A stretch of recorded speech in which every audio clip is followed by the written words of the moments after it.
Hey guys. Sorry. March 18th, 2020, during the coronavirus scare, me and Thomas are coming into your homes for Advanced Techniques. What's the date? Well, today's March 16th, but this will be shown, March 16th, not March 18th. Should we start it over? No, keep going. Alright guys.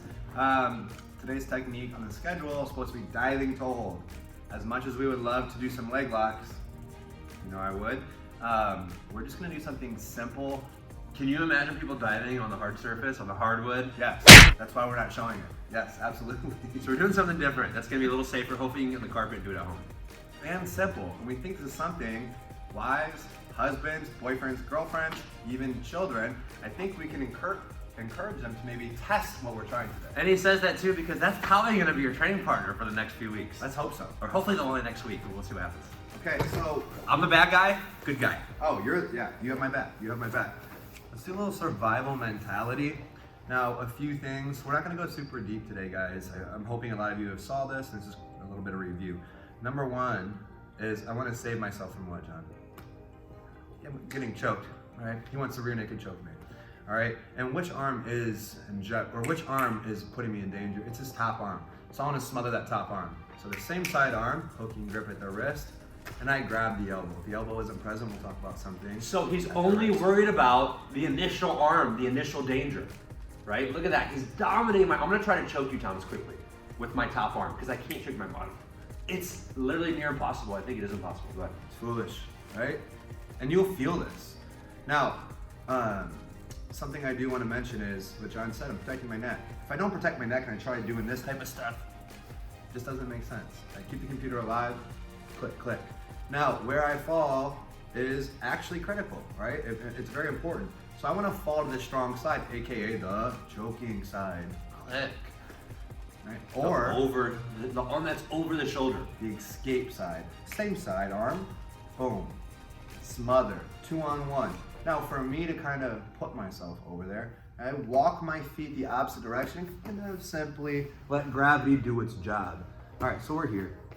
Now, I want to wait, all right? I want to wait the entire time.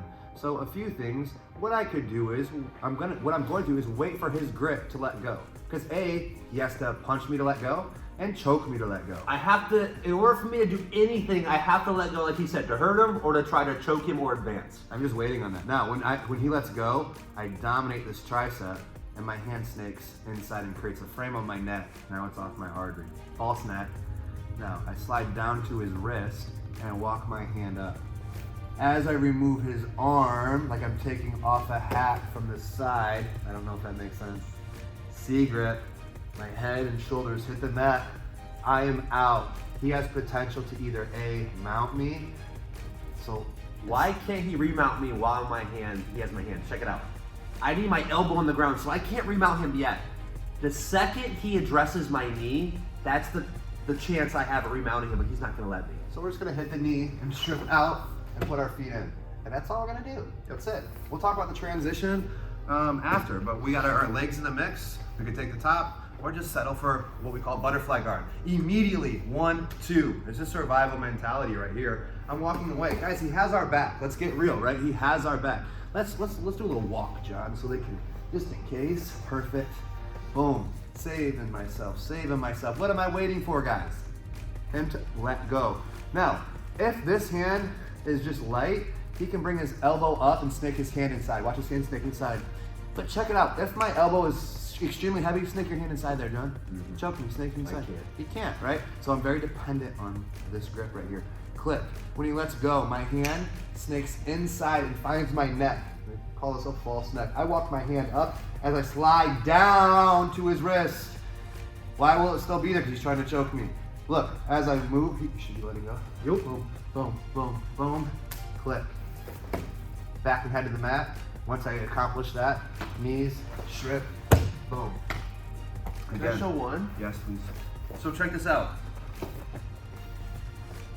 Exact same thing, overhook side, he goes on the opposite side. It doesn't matter, I don't know why I do that. That's fine, either way. Thomas likes to choke with his left hand. Boom, boom. Here, dominate the overhook arm. Now, if you guys can see, I'm gonna post my foot I like that. Push me to the other side. Now, a lot of times because I fought with big MMA gloves, when Thomas lets go, it's hard for me, like, no, Thomas, it's hard for me to sneak this big fat 4-ounce glove inside of his arm, especially because I'm holding on so tight. So, when he lets go, if you have fat hands or big hands or MMA gloves on, check it out. I slide down double baseball bat grip out. My C grip on my top arm pushes as my hand comes inside, which gives me much more space to get my frame hand in. Before we were sneaking this hand in, which will work, guys, when we're doing just jiu-jitsu and we're using our hands, empty hand combat. But just not, or maybe we should say when you're not fighting, which is extremely uncommon.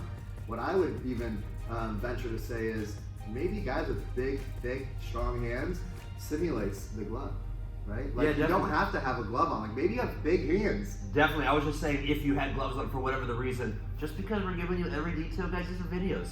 So he lets go, double baseball bat grip, boom, I push out using the C grip. This comes in. Like Thomas said, I keep this frame on until the head clears.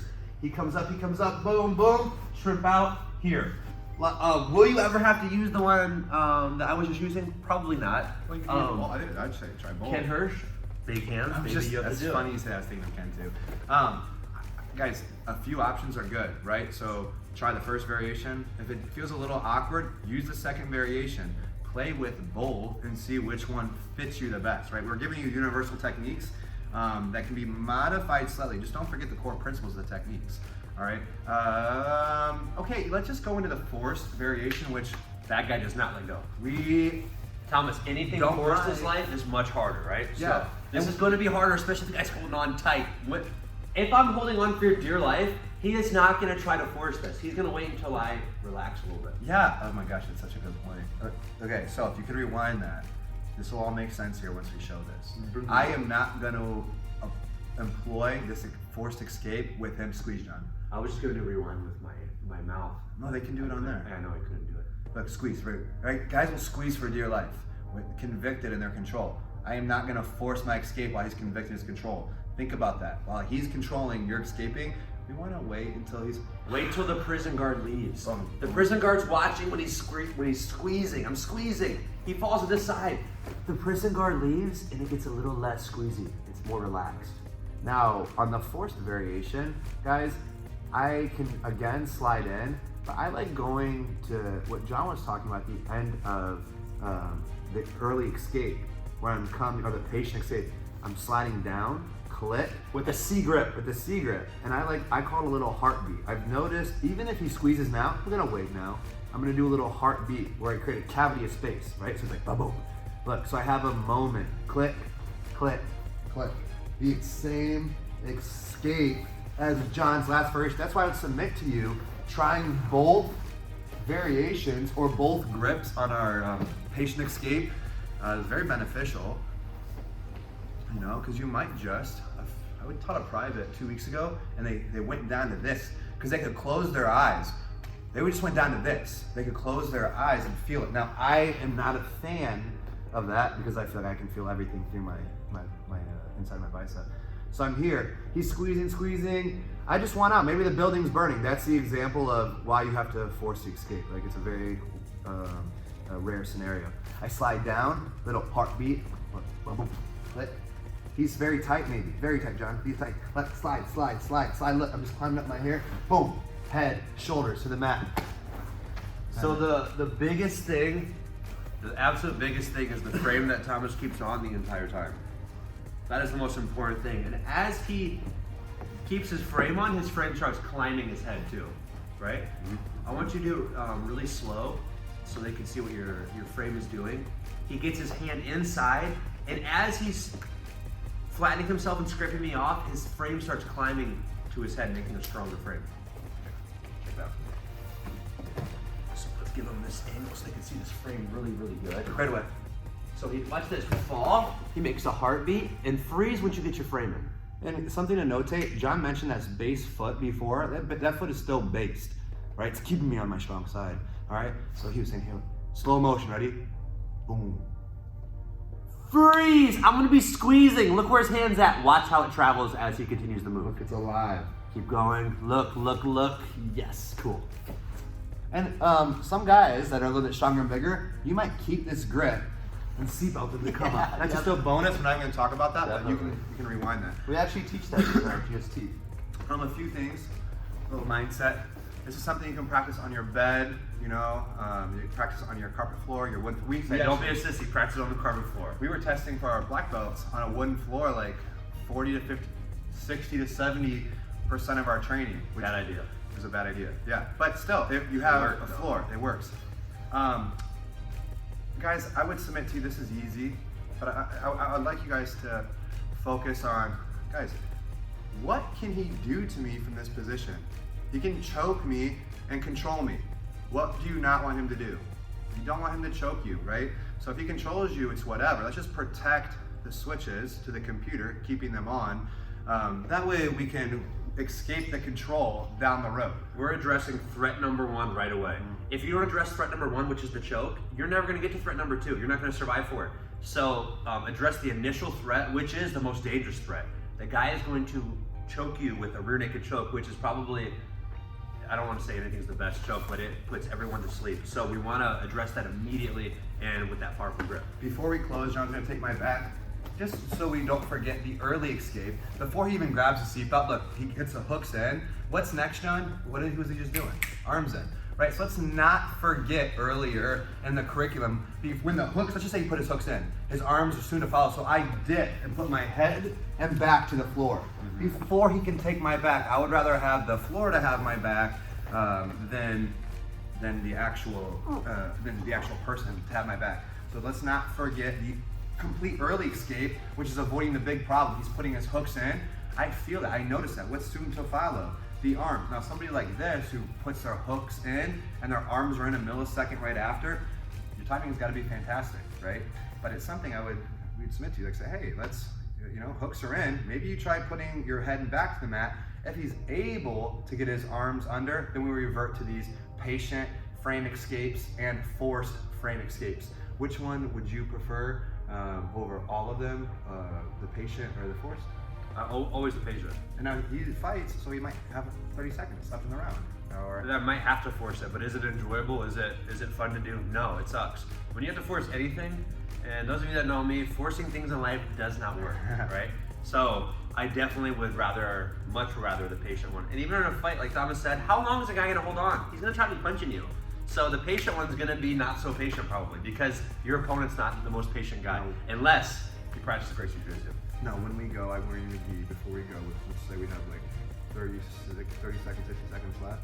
What if we didn't teach the triple threat, ultra isolation, but you just showed it as a bonus for the next 3 days? Quick, go With my ahead. gi on, Okay. you're just attacking. We're gonna fall to what side? Weak side. Why? It's the strong side. We just taught where to escape from. Boom, look at these. I'm not even teaching, we're just gonna do it. You can slow it down, or I go to choke, he grabs. Rip it, boom, boom. Boom, boom. Look, boom, boom. Right here, we have chokes. Chokes. We have arm bars. Boom. We also have a top. Oh, you're gonna go deeper. Yeah, quickly. No, look, he gets his hand inside. Boom, look at this. I didn't show Look, he gets his hand inside. Grip. Grab the fingers. Push. Grip. 4 fingers at a time. Little adjustment. Boom. Leg goes over the shoulder. Boom, boom. He holds his hands together over my legs. Boom. Arm bar. You guys can't see it. Good. Oh, they didn't see it. Boom, look, grab your hands together again. Look, my foot comes inside. Boom. Arm bar. Or get to my elbow. What if you can't? Oh, perfect. Push. Boom. Top leg. Good. Very quick review, rundown. It gives you guys a little bit more to play with, like Thomas said. So, just for writing notes, I would say back defense, frame escapes. Patient escape was the first variation, forced escape was the second variation. We briefly showed you the entire early escape when the bad guy opponent gets their hooks in, and we're able to just put our back and shoulders to the mat before they were able to establish the seatbelt with their arms. We just went over quickly a bonus detail of the ultra isolation. If there is something you guys would like to see, send it to us, guys, so we can put in some bonus details or even questions that we can answer for you. Hope you guys are staying safe. Keep the same training partner. Maybe message one of your friends from class and see if they can't come over, once out of the next 3 days and practice this together. We're going to submit a video, guys, separately to you on how to actually receive credit for these instructional videos you guys are receiving during the time you all are off from the academy. Thank you so much. Awesome. Take care.